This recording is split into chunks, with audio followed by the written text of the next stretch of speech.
আসসালামু আলাইকুম। হালিমুন্নেসা স্বপ্নের অনলাইন স্কুলের পক্ষ থেকে জানাচ্ছি সুস্বাগত। আমি সহকারী শিক্ষক ফাহমিদা বেগম। প্রিয় শিক্ষার্থীবৃন্দ, আশা করি তোমরা ভালো আছো, সুস্থ আছো, নিরাপদে আছো।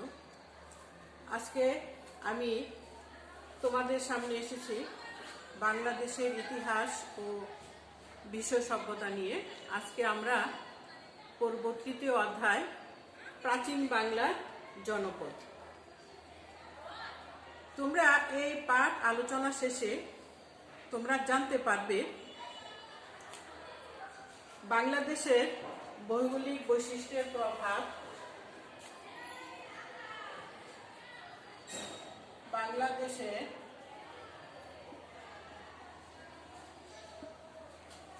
আবহাওয়ায়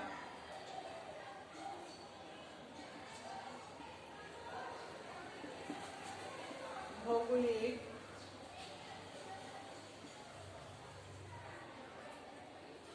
বৈশিষ্ট্যের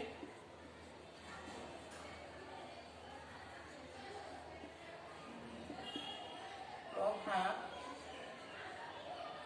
এবং প্রাচীন বাংলার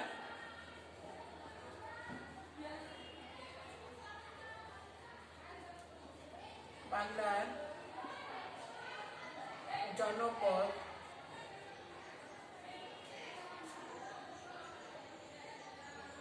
সম্পর্কে ব্যাখ্যা করতে পারবে।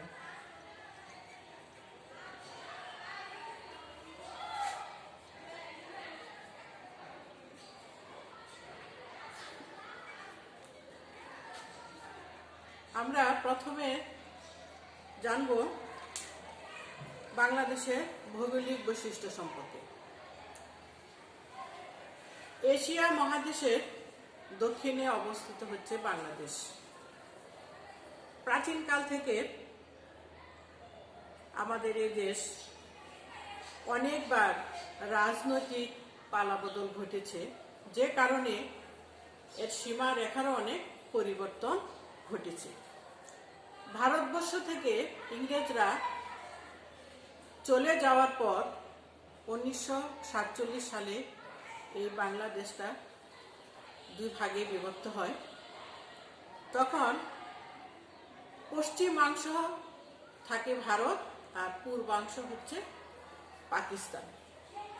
তখনকার পূর্বাংশ পাকিস্তান যেটা প্রথমে ছিল সেটা ছিল পূর্ব বাংলা এবং পরবর্তীতে সেটা হয় পূর্ব পাকিস্তান।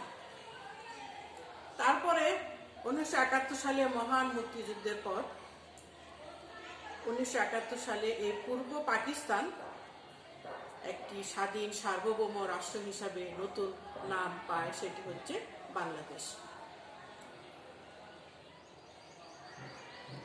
তারপর এখন আমরা ভৌগোলিক যে বৈশিষ্ট্য, বাংলাদেশের উত্তরে রয়েছে বিশাল হিমালয় পর্বতমালা, দক্ষিণে রয়েছে বঙ্গোপসাগরের বিশাল নীল জলরাশি এবং দক্ষিণ পূর্ব অংশে রয়েছে মায়ানমার। দক্ষিণ পূর্ব অংশে মায়ানমার ছাড়া বাকি সীমানা ঘিরে রয়েছে ভারত। তো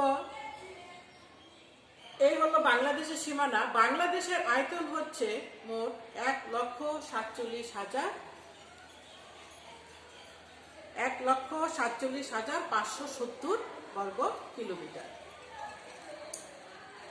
এর অধিকাংশ অঞ্চলই হচ্ছে সমভূমি। অসংখ্য নদ নদী আর খাল বিল জড়িয়ে রয়েছে বাংলাদেশের বুকে। এবং এই মূল নদ নদী, এর মধ্যে মূল নদ নদীগুলো হচ্ছে পদ্মা, মেঘনা, যমুনা, ব্রহ্মপুত্র, তিস্তা, করতোয়া। তাহলে আমরা দেখছি বাংলাদেশের যে ভৌগোলিক অবস্থান,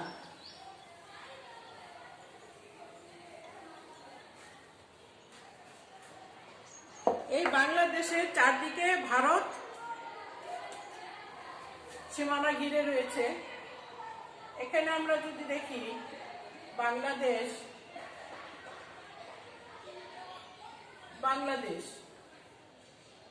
এর উত্তরে কি রয়েছে? এটা উত্তরে রয়েছে হিমালয় পর্বত,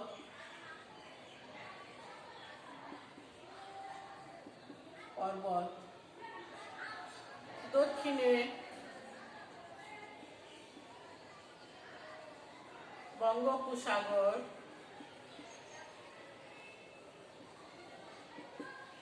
দক্ষিণ পূর্বে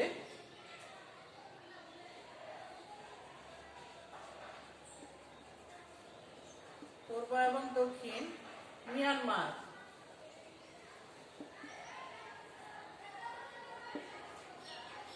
তারপরে যে বাকি সীমানা ঘিরে রয়েছে ভারত।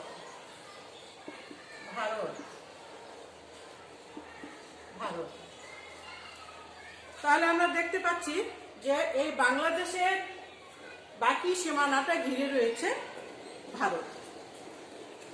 কোন দেশের মানুষের জীবন আচরণ এবং ইতিহাসের উপর সে দেশের ভৌগোলিক বৈশিষ্ট্যের প্রভাব অপরিসীম। এর জন্যই পৃথিবীর বিভিন্ন অঞ্চলের মানুষের জীবনধারা, আচার আচরণে এত বৈচিত্র্য লক্ষ্য করা যায়। বাংলাদেশের বিশাল সমভূমি এবং প্রচুর নদ নদী থাকায় এদেশের যোগাযোগ এবং মালামাল পরিবহনে সবচেয়ে বড় মাধ্যম হচ্ছে নদীপথ।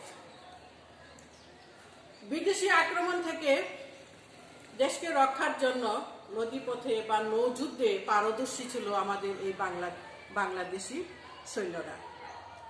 পাশাপাশি উর্বর ভূমি এবং উর্বর ভূমির কারণে কৃষিভিত্তিক সমাজও গড়ে উঠেছিল তখনকার সময়। এরপরে আমরা দেখি এখানকার আবহাওয়া আমাদের এই বাংলাদেশের আবহাওয়া নাতিশীতোষ্ণ। ভৌগোলিক এই পরিবেশ এই বাঙালি জাতিকে করেছে কোমল এবং শান্ত স্বভাবের। আবার ঋতু বৈচিত্র্যের কারণে জ্বর জলোচ্ছ্বাসের ফলে তাদেরকে এই দেশের মানুষকে সংগ্রাম করে যুদ্ধ করে বেঁচে থাকতে হয়েছে, তাই তারা হয়ে উঠেছে সংগ্রামী। ফলে মানুষের অধিকার রক্ষার জন্য তারা প্রাচীন কাল থেকেই সংগ্রাম করে চলেছে। শুধু স্বভাব চরিত্রই নয়, বাংলার এই অধিবাসীদের মধ্যে তাদের পোশাক পরিচ্ছদ, তাদের আচার আচরণ, তাদের ঘর বাড়ি, তাদের খাদ্য তালিকা, এর সব কিছুর মধ্যেই একটা ভৌগোলিক বৈশিষ্ট্যের প্রভাব রয়েছে। বৈচিত্র্যময় এই প্রাকৃতিক অবস্থান প্রতিরক্ষার ক্ষেত্রেও বাংলার মানুষকে কিছুটা সুবিধা দিয়েছে। কিভাবে সুবিধা দিয়েছে? নদ নদী এ দেশকে কিন্তু ঘিরে রেখেছে। সে প্রাচীন কাল থেকেই বিদেশি সেই শত্রুর লুভাতুর চোখ থেকে এই নদীগুলো আড়াল করে রেখেছে বাংলাদেশকে। পূর্ব ও পশ্চিম পাকিস্তানের মধ্যে, পূর্ব পাকিস্তান এবং পশ্চিম পাকিস্তানের মধ্যে মাত্র 1100 মাইল ভৌগোলিক দূরত্ব। এরপরও কিন্তু 1971 সালে সেই মহান মুক্তিযুদ্ধের ফলে আমরা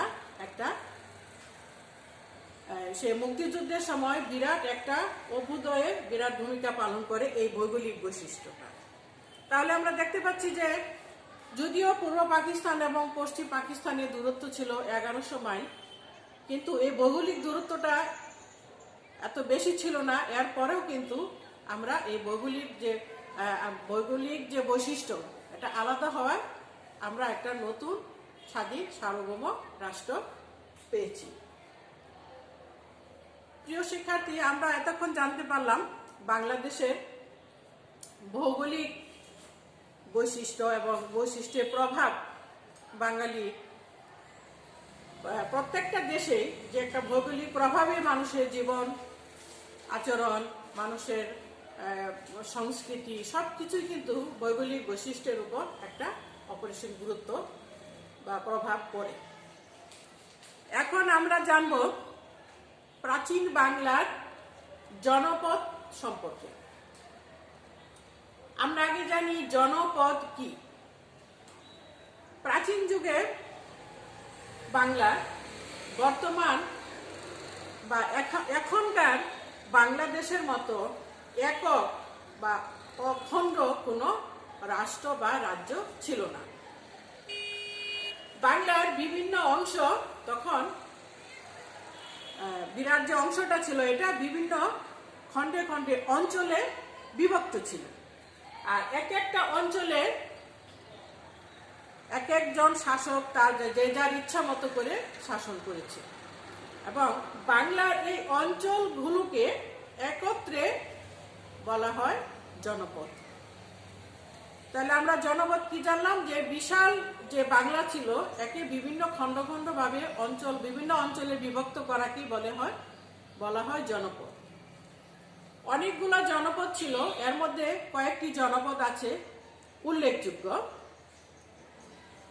আমরা দেখি জনপদ, অনেকগুলো জনপদের মধ্যে ছিল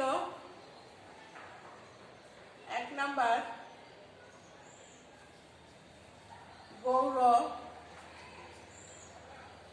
2 নাম্বার বঙ্গ, 3 নাম্বার পুন্ড্র,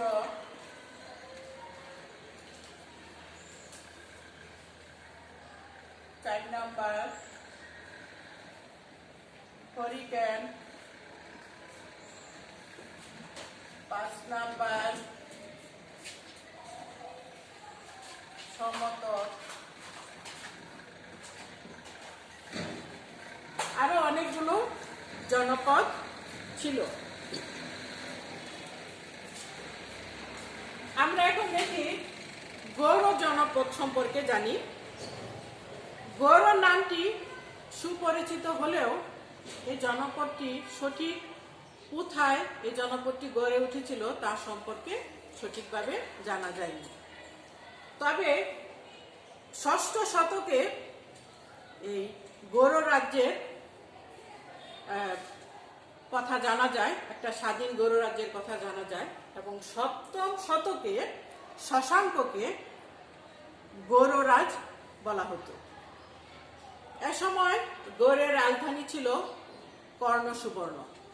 বর্তমানে এটা মুর্শিদাবাদ জেলা এর অবস্থান ছিল।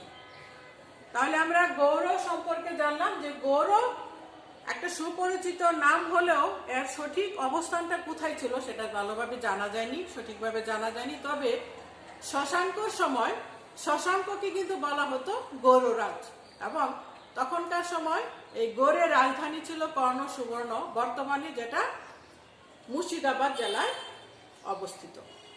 এরপরে আমরা জানি বঙ্গ জনপদ।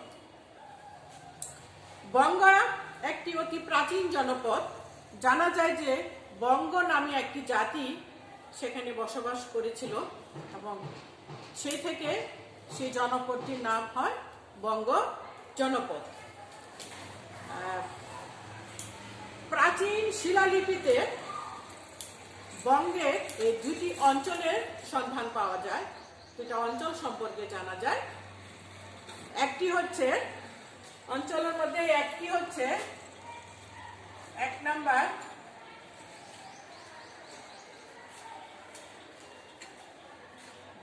দুইটি অঞ্চলের মধ্যে 1 নাম্বার হচ্ছে বিক্রমপুর, 2 নাম্বার হচ্ছে নাব্য।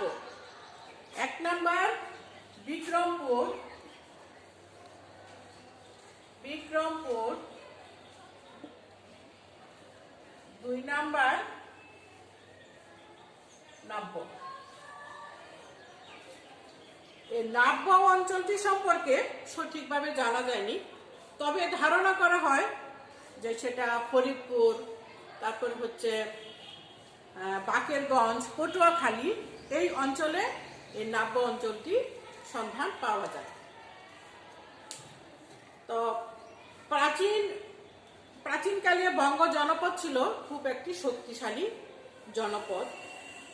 প্রাচীনকালে এই বঙ্গ জনপদটি খুব শক্তিশালী জনপদ ছিল এবং এই বঙ্গ থেকেই বাঙালি জাতির উৎপত্তি হয়েছে। এরপরে আমরা জানি পুন্ড্র জনপদ। পুন্ড্র জনপদ প্রাচীন বাংলার জনপদের মধ্যে অন্যতম হচ্ছে পুন্ড্র জনপদ। বলা হয় যে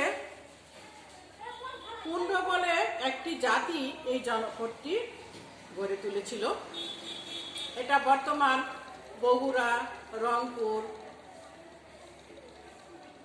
রংপুর, তারপরে হলো রাজশাহী, বর্তমানে বগুড়া, রংপুর, রাজশাহী, তারপরে দিনাজপুর অঞ্চলে এই পুন্ড্র জনপদটি গড়ে উঠেছিল। আর পুন্ড্রদের রাজ্যের রাজধানী ছিল পুন্ড্রনগর। রাজধানী ছিল পুন্ড্রনগর এবং এটা এখন পরবর্তীকালে সেটা মহাস্থানগড়, বগুড়ার মহাস্থানগড় বর্তমানে আছে, সেটা ছিল পুন্ড্রনগর।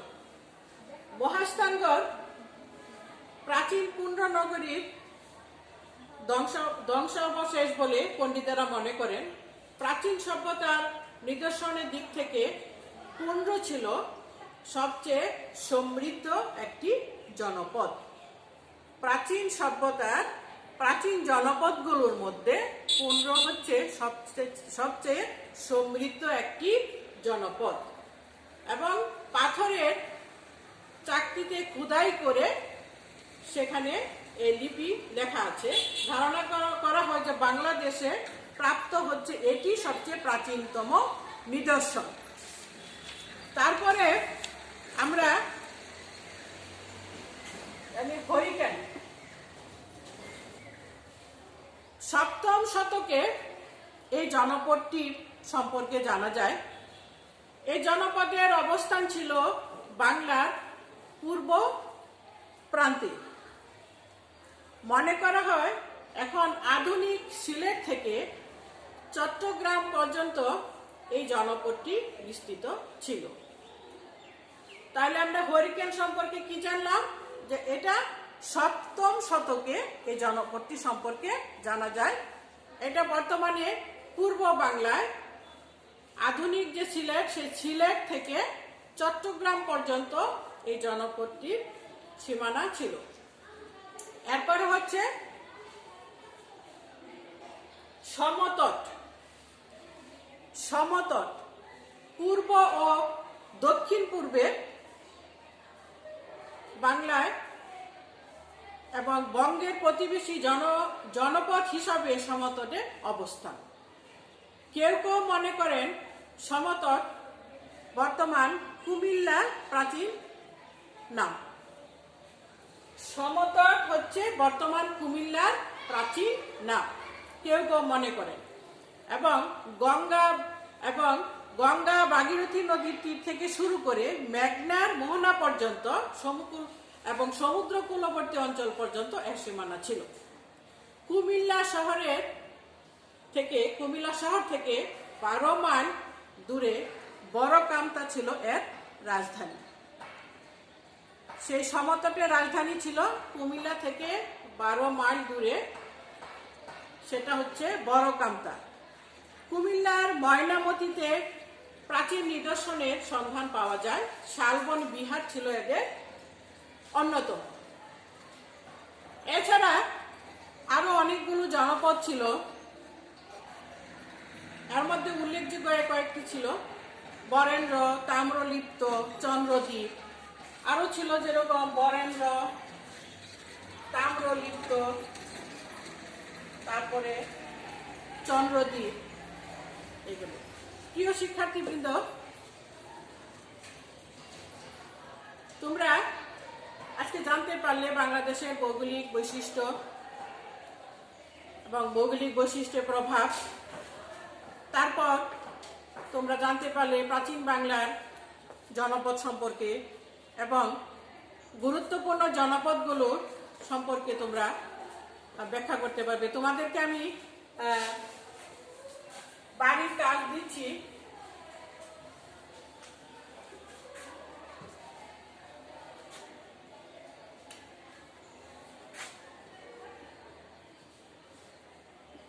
বাড়ির কাজ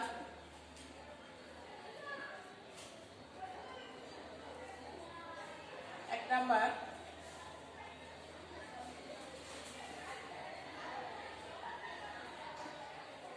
প্রাচীন বাংলার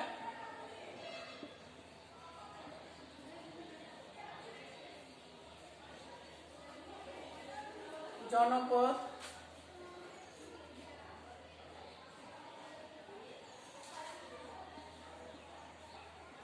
গুলোর মধ্যে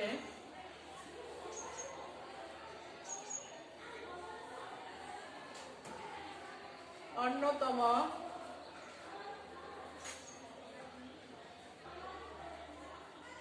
জনপদ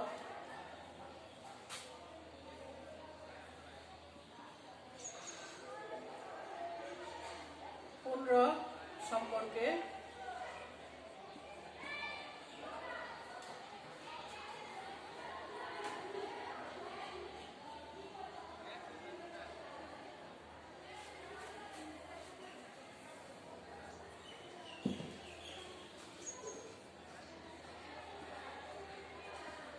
বর্ণনা করো।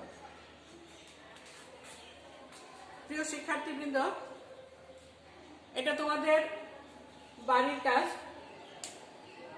তোমরা অবশ্যই মনোযোগ দিয়ে পড়াশোনা করবে এবং ক্লাসগুলো দেখবে, সেই অনুযায়ী পড়াশোনা করবে। তো তোমরা ভালো থাকো, সুস্থ থাকো, নিরাপদে থাকো, এটা আশা করছি। আল্লাহ হাফিজ। আসসালামু আলাইকুম।